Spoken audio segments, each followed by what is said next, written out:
Hey everyone, you're watching RAWREVEALNETWORK, your trusted source for all WWE matches, rumors, and updates. Hit that bell and let's dive in. What happened on that Monday night wasn't supposed to be headline news. It was meant to be another high-energy match. Two stars with undeniable chemistry giving fans what they wanted. But within minutes, the excitement turned into disbelief. Bron Breakker, one of WWE's brightest young athletes, ended the night not with his hand raised in victory, but on a stretcher, being rushed to a hospital. Fans were left stunned. What should have been entertainment became a sobering reminder that professional wrestling, even in 2025, still walks a dangerous line between performance and peril. A collision that everyone saw coming. Anyone who's followed Bron Breakker and LA Knight knows that their rivalry burns hot. Every time they face off, it's physical, it's fast, and it blurs the line between scripted aggression and genuine competition. That's part of what makes their matches so captivating. The energy feels real. But that same intensity comes with risk. Insiders had reportedly voiced concerns before this match about how physical these two can get when the lights are on. Yet the decision was made. No changes, no adjustments, no added precautions. Just business as usual. The result? A situation that spiraled out of control right before millions of eyes. From adrenaline to alarm, when LA Knight's entrance music hit, the crowd came alive. Then came Breakker's, and the energy peaked. Two powerful personalities about to clash again. From the opening bell, it was clear this wouldn't be a technical showcase. It was a fight. Every slam, every punch, every suplex landed with real force. The audience was on its feet, roaring with every exchange.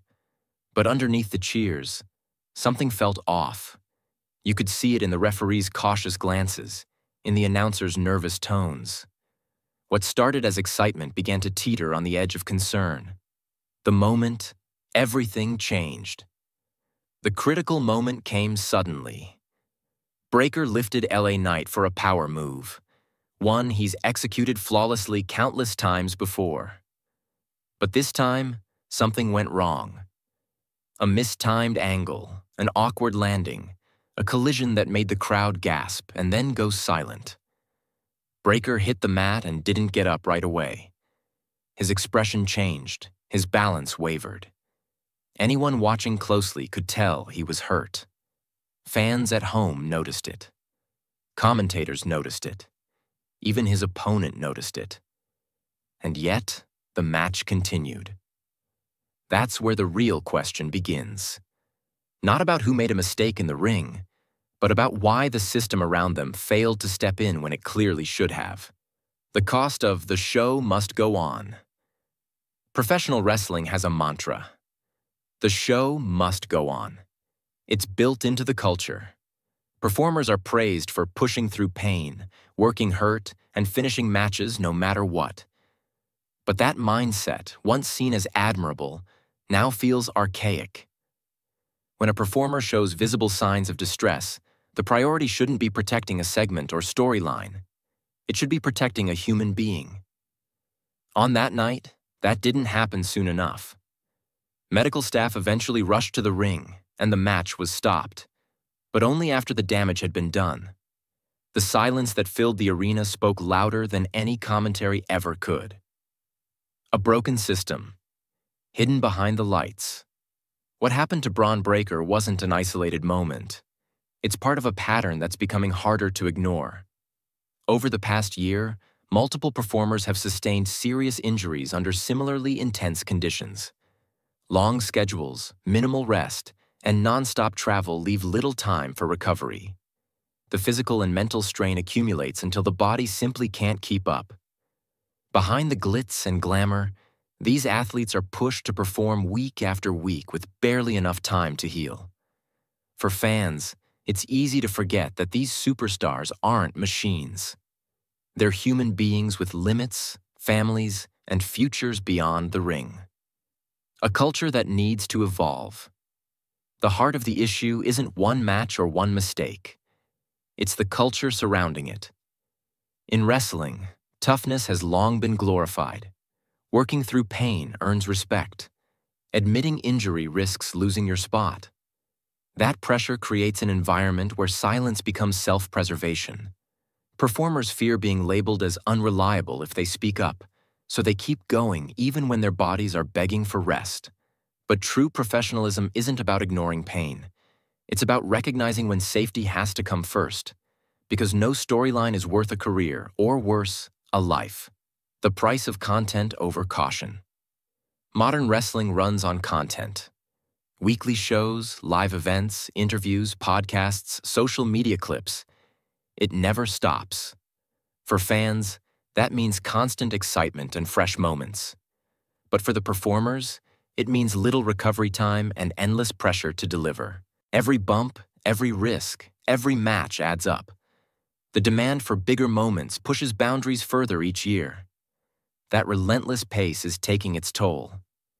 When a performer like Breakker, still early in his prime, ends up in a hospital, it's not just bad luck. It's the inevitable outcome of an industry that hasn't fully adapted to the physical realities of its own evolution. When fans become the voice for change wrestling, fans have always been passionate, not just about storylines, but about the people behind them. When something goes wrong, fans notice. And when enough of them speak up, companies listen. That's why conversations like this matter. Because the truth is, fans hold more power than they realize. They drive viewership, they shape narratives, and they set the tone for accountability. When audiences demand safer practices, immediate medical stoppages, mandatory rest periods, independent health checks, it creates pressure that executives can't ignore. Real change begins when fans stop accepting "that's just part of the business" as an excuse. What needs to happen? Next, if there's one good thing that can come from a moment like this, it's awareness. WWE and other wrestling promotions have the opportunity and responsibility to set a new standard for safety. That means empowering referees and medical staff to stop matches the moment they sense real danger. It means rethinking scheduling to prioritize rest and recovery. It means transparency about injuries and independent oversight to ensure that no performer feels pressured to hide one. These aren't radical demands. They're basic protections that every athlete deserves. A reminder of humanity behind the spotlight. Bron Breakker isn't just a name on a roster. He's a son, a friend, a young man with dreams, goals, and a future outside the squared circle. In the heat of entertainment, it's easy to forget that wrestlers aren't characters 24/7. They're people who put their bodies on the line so others can be entertained. The least they deserve in return is a system that treats them with care and respect. Fans cheering from the stands or from their couches aren't just spectators. They're part of this ecosystem. Their voices matter. Their compassion matters. The wake-up call. WWE can't ignore moments like this have a way of cutting through the noise. They remind everyone, from fans to executives, that wrestling's most important commodity isn't its championships or ratings. It's the performers themselves, their health, their safety, their longevity. Without them, there is no show, no spectacle, no Monday night ritual. It's time for the industry to acknowledge that and act accordingly. Because as thrilling as wrestling can be, no moment of entertainment is worth the sight of a young athlete being wheeled out of an arena in pain. Final reflection. As fans, we love the passion, the spectacle, the storytelling that makes wrestling so unique. But loving the sport also means caring about the people who make it possible. The energy that fills arenas should never come at the cost of someone's health. Bron Breakker's story is a warning, not just to WWE, but to every fan who cheers without realizing the price these performers pay. If anything changes from this, let it be this. Safety isn't the enemy of entertainment. It's the foundation of it. And it's time the industry started treating it that way.